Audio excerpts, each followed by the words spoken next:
పగటి కళలు. పగటి కళల గురించి రాత్రిపూట కబుర్లేమిటి అనకండి. చాలామంది రాత్రి కళలకు ముందుగానే వీటిని ఏర్పాటు చేసుకుంటారు. పగటి కళలు కనటానికి కానీ వాటిని గురించి వినటానికి కానీ తీరిక ఓపిక ఉండవు. పగటి కళలు మాకు అలవాటు లేదని బుకాయించకండి. ఒకవేళ నిజంగా లేకపోతే అలవాటు చేసుకోండి, ఒంటికి చాలా మంచిది. ఎందుకంటే పగటి కళ అనేది మనిషికి దేవుడిచ్చిన మంచి వరాల్లో ఒకటి. మనసులో పేరుకుపోయిన దురాశలను నిరాశలను అందని ఆశలుగా పరిమార్చి వేసే ముందు మితంగా సేవిస్తే కండకు గుండెకు పుష్టినిచ్చే దివ్య ఔషధం. ఇందులో అందం ఉంది, ఆనందం ఉంది, కొన్ని ద్రవ్యాలు ఇచ్చే ఉత్తేజం ఉంది. మరీ గాఢమైన పగటి కళలు ఎండమావల వంటివైనా అంత వేడి ఉండదు, అంత నిస్పృహ కలిగించవు, అంత చేదు కాదు. కానీ చేదు కూడా కాస్త ఉన్నమాట నిజం. గులాబీని ఆఘ్రాణిస్తూ ఉంటే ముళ్ళు సన్నంగా గుచ్చుకుంటుంది. సిగరెట్ కాలుస్తూ కురుకు తీస్తే చుర్రుమని మేలుకొలుపు పాడుతుంది. అలాగే ప్రతి పగటి కళకి ఒక మేలుకొలుపు అలారం టైంపీస్లా ఏర్పాటై ఉంటుంది. కళకి పగటి కళకి తేడా ఒకటి, అది అప్రయత్నంగా కనేది.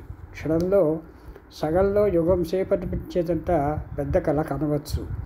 ఇది ప్రయత్నపూర్వకంగా ఆరంభించేది. ఎంతసేపు కళ ఉంటే అంతసేపు బుర్ర పనిచేస్తూనే ఉండాలి. కావలసిన ముడిసరుకు కోరిక, తీరిక. కోరిక ఉంటే తీరిక లేకపోయినా కంటారు చాలామంది. కోరిక కళకు బలవత్తరమైనది. రోడ్డు మీద నడుస్తున్నా, బస్సులో జనం మధ్య నిల్చున్నా, ఆఫీసులో చివాట్లు తింటున్నా కూడా పగటి కళ అర్జెంటుగా కనవచ్చు. గొప్పవాడు, బీదవాడు, బలవంతుడు, అర్భకుడు, మేధావి, మేధకుడు, సమర్థుడు, అసమర్థుడు అన్న భేదం లేకుండా అందరికీ ఉచిత ప్రవేశం లభించే స్వర్గసీమ పగటి కళ. ముఖ్యంగా రెండో కోవ మనుషులకు దివ్యాయుధం. అనునిత్యం అనుక్షణం ప్రపంచమంతటా కోట్ల కొద్దీ పగటి కళలు ఉత్పత్తి అవుతూనే ఉంటాయి. వాటిలో బద్ధకిష్టులు హోరాహోరీగా పనిచేస్తూ ఉంటారు. దురదృష్టవంతులు డెడ్బీ స్వీప్లో 6 కోట్ల రూపాయల డాలర్కి ఎన్ని 5 రూపాయల 5 ఆర్లు 6 కోట్లు బహుమతి అందుకుంటారు. ఆఫీసు ఉద్యోగులు మేనేజర్ని నిలదీసి అడగాల్సిన 4 అడిగేసి కడిగేస్తూ ఉంటారు. రచయితలు 1000 పడగలు, నవలలు, మహాప్రస్థానం గేయాలు, కామేశ్వరరావు గారి వ్యాసాలు అవలీలగా రాసేస్తూ ఉంటారు. ఇంజనీర్లు తొలిసారిగా రేడియోలు, విమానాలు, టెలివిజన్లు కనిపెడుతూ ఉంటారు. నటులు నాగేశ్వరరావుల, సావిత్రిల, రేలంగిలా నటించి పారేస్తూ ఉంటారు. కాముకులు ప్రపంచ సుందరులందరినీ కళకొకరు చొప్పున పెళ్ళాడి కాపురాలు చేస్తూ ఉంటారు.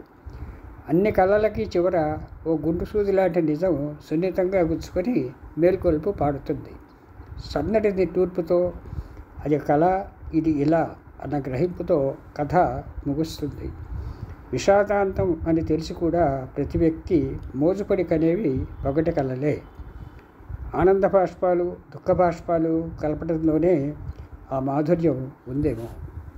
పగటి కళల్లో తేలిక రకం ఉన్నాయి, అవి కళగాని కళలు.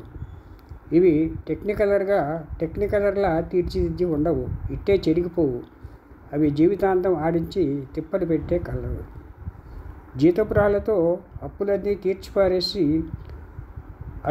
అరువు లేకుండా ఇల్లు నడపడం అసలు అది కాదు. జీతంలో ఇక నుంచి నెలకి 10 రూపాయలు మిగిలేటట్టు చేసుకోవాలనుకోవడం. క్షౌరశిల్పి విసర్జింపుతో చూసి మొక్కల్ని కత్తిరించే పియర్స్ తోటి క్షౌరం చేస్తానని తనతల చుట్టూ పెరగకుండా పెంద్రాలే వెళ్ళడం. ఈసారి సెలవు వస్తే శుభ్రంగా రెస్ట్ తీసుకోవాలని దురాశపడటం. ఇలాంటివే 100కి 90 మందిని తిప్పలు పెట్టే వాటిలో సెలవు నాటి విశ్రాంతి ఒకటి. నేను ఎరిగిన కుటుంబరావు గారు ఒకరున్నారు. ప్రసిద్ధ కథకుడు కాదు ఆయన, అసలు కథలు కథరు కన్నా హేతుబద్ధంగా కని వాటిని తక్షణం సాధ్యములుగా పరిమార్చి వేస్తారు. నేను చెప్పేది పెద్ద కుటుంబం ఉన్న రావు గారి గురించి. వాట్ సార్, ఏమిటండి ఈ లైఫ్, ఏమిటంట పొద్దున లేచింది లగాయతూ ఎవడో తరుముతున్నట్టు మొహం కడుక్కోవడం, కాఫీ తాగడం, పేపర్ చూడడం, తినడం, జీను వేసుకుని పరిగెత్తడం, పరిగెడుతూ పనులు చేయడం, ఇల్లు చేరటం, తరుముతున్నట్టే తినడం, వర్రీసు. ఛాఛ, రన్నింగ్ రేసులా ఉంది. బొత్తిగా రెస్ట్ ఉండటం లేదు ఈ కాలపు మానవుడికి అంటాడు ఆయన. ఎవరో తరుముతున్నట్టు అని వెళ్ళిపోతాడు. ఒక్క క్షణం ఆగాడా ఇక ఒక అరదశం సేపు ఆయన ముఖం ప్రసన్నంగా ఉంటుంది. కళ్ళు అడమోర్చి తనలో తను చిరునవ్వు నవ్వుకుంటాడు. ఈసారి రేపు సెలవు నాడు ఏమైనా సరే పూర్తిగా రెస్ట్ తీసుకు తీరుతారు అంటాడు. మనం వద్దన్నట్టు. ఆ అరనిమిషం ఆయన ఎవరో తరుముతున్నట్టే ఒక పగటికల కంటాడన్నమాట. సెలవు నాడు రెస్ట్ అంటే ఎలాగని మీ ఉద్దేశం అని అడిగాడు. చెప్పమంటారా అన్నాడు ఆయన హుషారుగా. చెప్పడంలో అనుభవించినంత ఆనందం కనిపిస్తుంది ఆయన ధోరణిలో. ఆ పవిత్ర దినాన ఆయన రోజులాగా 6ంటికి లేవడు. 8:30కి బద్ధకంగా కళ్ళు తెరుస్తాడు. తెరిచాక మళ్ళీ మూస్తూ తెరుస్తూ ఆలోచిస్తూ బద్ధకంగా ఓ అరగంట సేపు అలాగే పడుకుంటాడు. 9ంటికి మేనేజర్ గారి పెద్దబ్బాయిలా బెడ్ కాఫీ తాగుతాడు. తర్వాత పళ్ళు తోమి టిఫిన్ తిని సంచి పట్టుకుని కూరల మార్కెట్కి వెళ్తాడు. దారిలో వాళ్ళతో వీళ్ళతో పిచ్చాపాటి చెప్పి కూరలు తీసుకుని ఇంటికి వస్తాడు. 10:30 నుంచి వంటింట్లో కూర్చుని పెళ్ళాంతో కబుర్లాడుతూ కూరలు స్వయంగా తరుగుతాడు. వీలైతే కొన్నిటిని తనే పోపేస్తాడు. ఈలోగా శ్రీ నుంచి మంగళం వరకు పేపర్ సావకాశంగా చదువుకుంటాడు. 12ంటికి భోంచేసి హాయిగా పడకేస్తే నా సామిరంగా ఇంకా చాలా ఉన్నాయి అలాంటి కథలు. సాయంత్రం టిఫిను, క్లబ్బు లేదా గుడి, బైస్కోపు. సశేషం. మిగిలిన భాగం రేపు.